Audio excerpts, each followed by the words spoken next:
Welcome back ناظرین کرام، آپ ہمارے ساتھ ہیں پروگرام نعت کا سلطان میں۔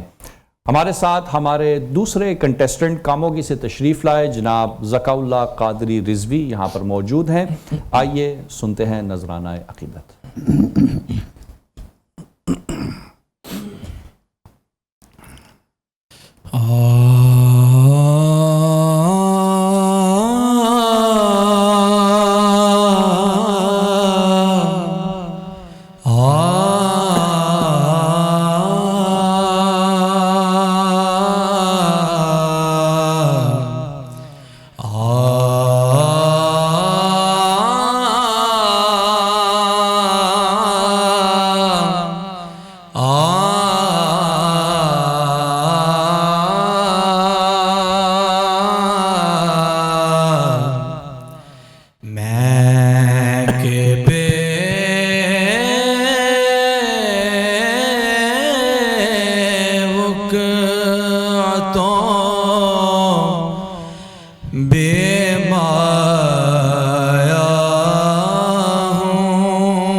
تیری محفل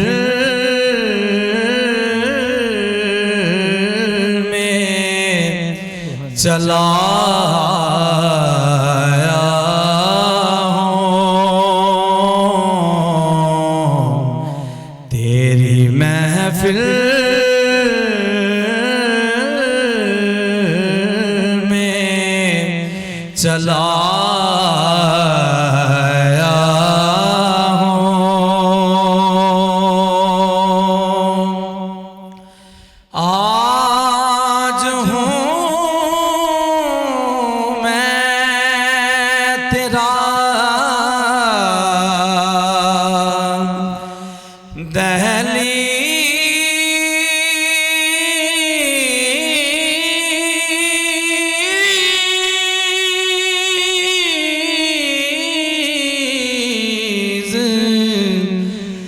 نشین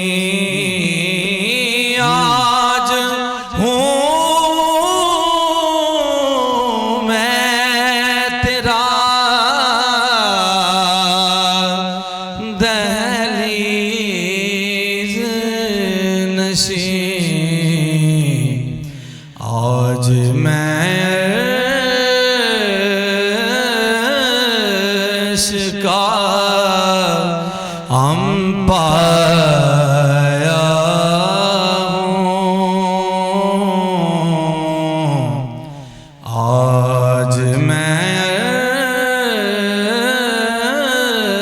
عشق کا ہم پایا ہوں، اور یہ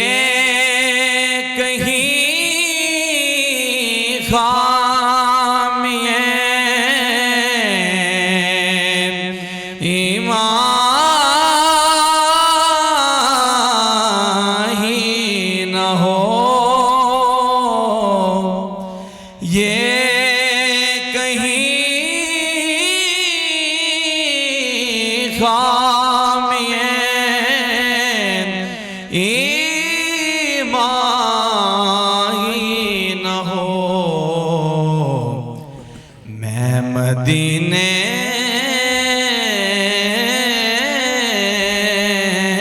سے پلٹ آیا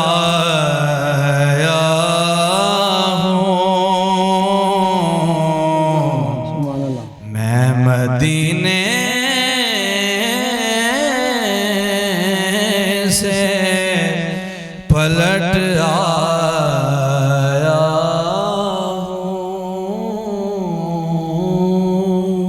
جزاک اللہ جی، ماشاءاللہ سبحان اللہ ماشاءاللہ۔ اپنا نذرانہ عقیدت پیش فرما رہے تھے ذکاء اللہ قادری رضوی کاموکی سے۔ چلتے ہیں ججز کی جانب اور جانتے ہیں کمنٹس۔ جی حمدانی صاحب، ماشاءاللہ بڑا اچھا کلام، یہ بھی بڑا مشہور و معروف کلام ہے. جی. منظور الکونین صاحب رحمۃ اللہ علیہ کا پڑھا ہوا یہ بھی. صحیح. اور اب زبیر مسعود شاہ صاحب یہ بڑا پڑھتے ہیں، ہمارے دوست ہیں. صحیح. انہوں نے بھی اچھی پریکٹس کی ہوئی ہے اور محفلوں میں پڑھ کے ان کا بھی اچھا انداز ہو گیا اور روانگی آ گئی ہوئی ہے. صحیح. لیکن ذرا اوپر جاتے ہوئے کچھ تھوڑا سا ذرا زور لگ رہا تھا، تھوڑا سا کچھ اس میں کمی محسوس ہو رہی تھی. صحیح. صحیح. بہت خوب. جی باقر زادی صاحب.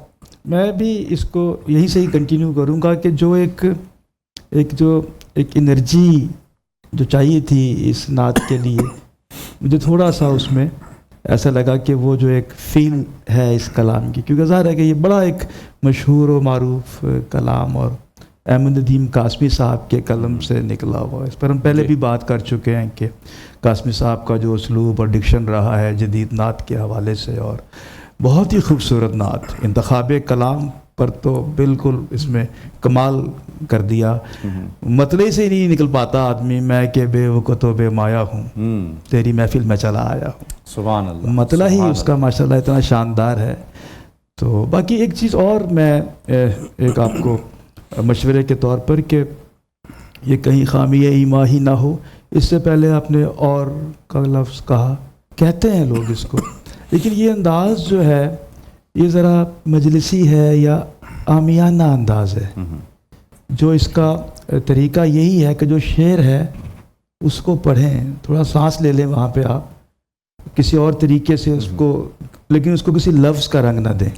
نہیں، وہاں پہ جہاں پہ حاضرین ہو ان کی توجہ جلب کرنی ہو تو انسان کہتا ہے اور یہ بھی سنیں، یا عموماً ہم یہ ہوتے ہیں کہ اس طرح سے بیان کرتے ہیں. عرض کیا نا کہ ایک طریقہ ہے وہی سٹائل مقابلے میں مجلسی انداز ہے. جی جی. اس میں ہم وہ اور طریقہ ہے مجلسی انداز میں محافل میں جو انسان پڑھتا ہے. لیکن جب آپ کسی کمپٹیشن میں ہیں جہاں پہ آپ کی حرکات و سکنات سے لے کے تلفظ، وزن، صحت کلام اور یہ ساری چیزوں میں سے گزرنا ہے، تو پھر ان باریکیوں پر جو ہے وہ توجہ دینے کی بہت ضرورت ہے.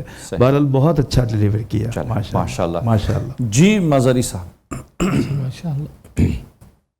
جیسے کہ میں کچھ ٹیکنیکلٹیز میں اگر کچھ عرض کروں تو دہلیز نشیں، ٹھیک ہے، دہلیز کو آپ نے الگ پڑھا ہے اور نشیں کو الگ پڑھا ہے. دہلیز نشیں اکٹھا پڑھنا بنتا تھا اور اکٹھا آتا ہے. پھر جب دہلیز نشیں کو اختتام کیا، یعنی آپ ختم پر آئے تو سر چھوڑ دیا، اور پھر یہی لفظ جو شجی نے بتا دیا ہے اور کا اضافہ. میں نے بہت سے کمپٹیشنز پہ ججمنٹ کی ہے، سعادت حاصل، تو کوئی اشعار سے پہلے کیا دیتا کیونکہ تجھ سا کوئی نہیں، وہ کیا دیتا اور یہ کہیں خامی ہے. پہلے آپ نے پڑھا یہ کہیں خامی ایما ہی نہ ہو، ایما، اس کو ایما مدہ کرنا بہت ضروری ہے، چونکہ ایما اور ایما میں بہت فرق ہے، ٹھیک ہے. باقی اوورآل آپ نے جو ہے وہ محسوس ہو رہا تھا کہ آپ کا کلام قبول ہو رہا ہے. آپ جتنی محو ہو کے اس کو پڑھ رہے تھے جی، تو لیکن مقابلے میں بہت جذبہ چاہیے نا، آنکھوں سے نظر آنا چاہیے کہ آپ کمپیٹ کرنے آئے ہوئے ہیں کسی چیز کو. اوورآل بہت خوبصورت پڑھا آپ نے، ماشاءاللہ. اللہ مزید فضیلت. اچھا میرا بھی ایک سوال ہے یہاں پہ، ٹیکنیکل سوال میں کرنے لگا ہوں، کیونکہ بعض اوقات کمپوزیشن بہت اچھی ہوتی ہے جس نے بنایا اور جس طرح، لیکن سامع کے لیے نہیں، جس طرح میں بھی سن رہا تھا تو بعض الفاظ اتنے کھینچے گئے کہ وہ اصل لفظ ہی گم گیا. مثلا عرش جو ہے یہاں پہ جب تلفظ ہوا تو وہ رے اتنا کھینچا گیا کہ وہ شین میں بھول گیا کہ اس سے پہلے کیا تھا. تو اس کی کس حد تک گنجائش ہوتی ہے؟ کیونکہ ظاہر ہے الفاظ جو ہے یہ بے ادبی نہ ہو جنہوں نے کمپوز کیا ان کی خدمت میں، لیکن ایک سوال ہے کہ جی جی جی میں عرض کرتا ہوں، اس کی دو شخصیات کی دلیل کے ساتھ میں عرض کرتا ہوں. ایک تو ایک ایسی شخصیت ہے کہ بلکہ ان کی جو ہے یوم وفات بھی 27 رمضان المبارک کو ہے تو وہ موسیقی سے متعلق ایک شخصیت ہے، یعنی خاتون ہے ایک. ان کا میں انٹرویو سن رہا تھا، چونکہ وہ موسیقی میں بہت بڑا نام ہے. ان کا میں انٹرویو سن رہا تھا، ایک بہت بڑی شخصیت ان کا انٹرویو کر رہی تھی. انہوں نے کہا کہ آپ نے تمام زندگی کی موسیقی کر کے، اس میں اپنی زندگی گزار کے، وقت گزار کے کیا سیکھا اور نئے آنے والوں کو، نو آموز لوگوں کو یا جو بھی پڑھتے ہیں موسیقی سے متعلق ہیں ان کے لیے کیا ہدایت فرمائیں گے؟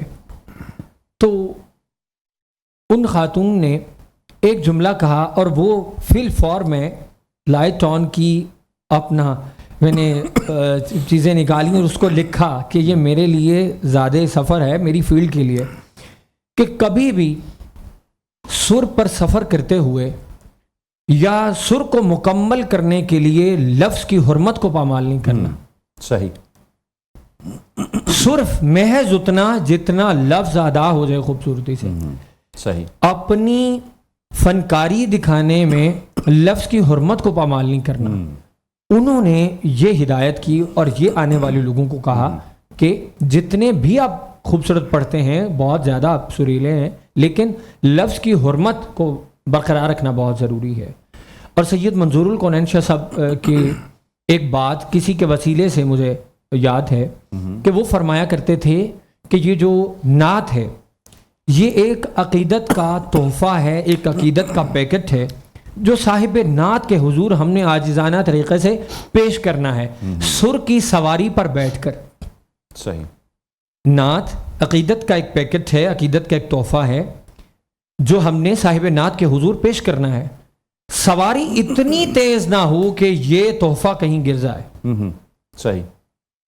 یعنی سواری بہت خرامہ چل رہی ہو. صحیح. تو یعنی سر جو ہے محض اتنا جتنے میں لفظ کی حرمت پامال نہ ہو، خوبصورتی سے ادا ہو جائے. اس میں فنکاری بالکل نہیں دکھانی چاہیے. صحیح. اگر کوئی اپنی فنکاری دکھاتے بھی ہیں یا بہت زیادہ سریلے ہیں، لیکن اس کے ساتھ بہت سی ٹیکنیکلٹیز ہیں کہ آپ لفظ کو اس کی جتنا اس کو کھینچنا ہے، جتنا اس کو بند کرنا ہے، ان لوازمات کے ساتھ اپنی تمام صلاحیات دکھائیں. بالکل صحیح. تو اس لیے بہت ضروری ہے کہ سر کو ذہن میں رکھتے ہوئے لفظ کی حرمت پہ مال نہیں. صحیح ہے، اور اصل لفظ ہے. جی اس میں میں ایک چیز ایڈ کرنا چاہتا ہوں. بڑی اچھی گفتگو کی حسنین بھائی نے کہ جو غالب عنصر ہے وہ لفظ ہے. تو لفظ کی اصل وہ شاعری اور لفظ ہے، بناوٹ ہے، اور جس زبان کا وہ لفظ ہے، سر اس کو نکھارے تو صحیح لیکن اس کی شکل کو بگاڑ نہیں سکتا. صحیح. جیسے کہ ہم اب قرات میں ہم دیکھتے ہیں، ظاہر میری وہ فیلڈ نہیں ہے لیکن جہاں تک تھوڑا بہت ہم نے سیکھا کہ جتنے مرضی وہ لحن ہوں یا جتنے مرضی انداز ہوں قرآن کریم کو پڑھنے کے، لیکن اس میں جو ایک عربی تلفظ ہے اس پر سمجھوتا نہیں ہو سکتا. لحن بدلتا رہے گا لیکن جو تجوید کے بالکل جو تجوید اسی طریقے سے میں سمجھتا ہوں کہ جو کوئی بھی زبان ہے تو اس کی جو ایک پروننسیشن ہے سر کے سہارا سے اس کو بدل نہیں سکتے ہم، ورنہ وہ پھر بات اگر غلطی نہیں ہوگی تو کم از کم اس کو ایک عامیانہ کر دے گی. جی بالکل صحیح. بہت خوب. ناظرین کرام، آپ کو ملتے ہیں انشاءاللہ ایک شارٹ بریک کے بعد.